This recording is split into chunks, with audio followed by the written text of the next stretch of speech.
एकांत अनुष्ठान के अंतर्गत मेरे बोलने का समय नहीं है, किंतु संपूर्ण विश्व में अत्यंत भयावह अशांत वातावरण को देखते हुए और विशेषकर भारत के सीमांत प्रदेशों में और शीघ्र ही दुनिया की सर्वोत्तम पुण्यमयी भूमि भारत के भी टुकड़े टुकड़े होंगे, इस दर्द को लेकर के इस देश को बचाने का उपाय क्या हो सकता है। महर्षि दयानंद द्वारा स्थापित आर्य समाज एक ऐसा महान संगठन जिसने सदैव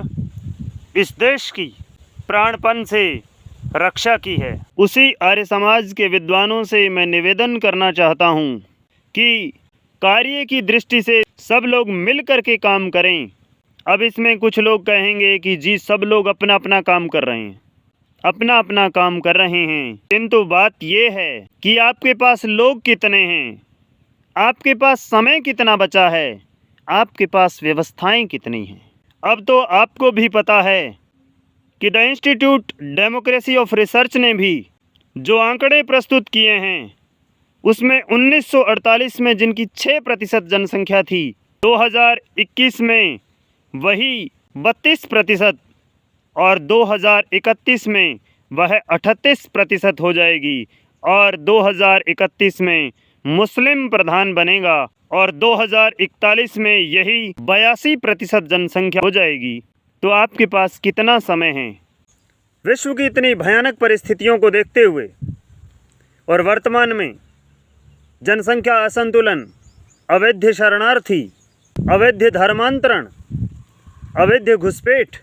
बलात्कार, लव जिहाद, गौ हत्या, अपहरण और ऐसे ही कितने ही संवेदनशील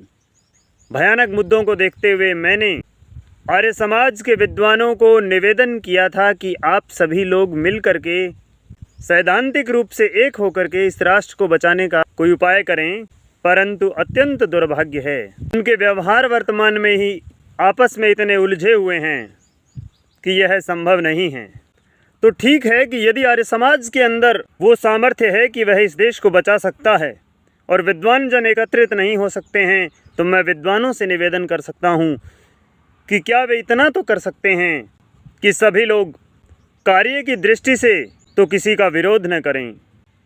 सैद्धांतिक रूप से तो कभी एक हुआ जा सकेगा, क्योंकि मैं देखता हूँ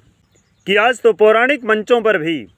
आर्य समाज के विद्वानों और उनके कार्यों की इतनी प्रशंसा होती है कि वे कहते हैं कि कोई व्यक्ति दर्शन पढ़ना चाहता हो और यदि पूरी ऑथेंटिक तार्किक जानकारी चाहिए, प्रमाणित चाहिए, तो आप किसी आर्य समाज के विद्वान से अवश्य पढ़ें। तो ऐसे ही आर्य समाज के अंदर कुछ संगठन इस प्रकार से कार्य करते हैं कि जो सत्रों के माध्यम से बहुत अच्छा प्रशिक्षण लोगों को देते हैं और ऐसे ही गूगल मीट के माध्यम से वर्तमान संसाधनों का उपयोग करके कुछ विद्वान बहुत अच्छा सैद्धांतिक प्रचार आर्य समाज का कर रहे हैं। इसी प्रकार से वर्तमान में जो आज बच्चों और युवाओं का जीवन भ्रष्ट हो रहा है, उन्हें प्रेरणा देने के लिए आर्य समाज नए नए स्थानों पर गुरुकुलों का निर्माण कर सकता है। लोगों को आत्मरक्षा के लिए आर्यवीर दल जैसे संगठनों के माध्यम से सैनिक प्रशिक्षण दे सकता है। ऐसे ही आजकल बहुत प्रकार के रोग वर्तमान में मानसिक और शारीरिक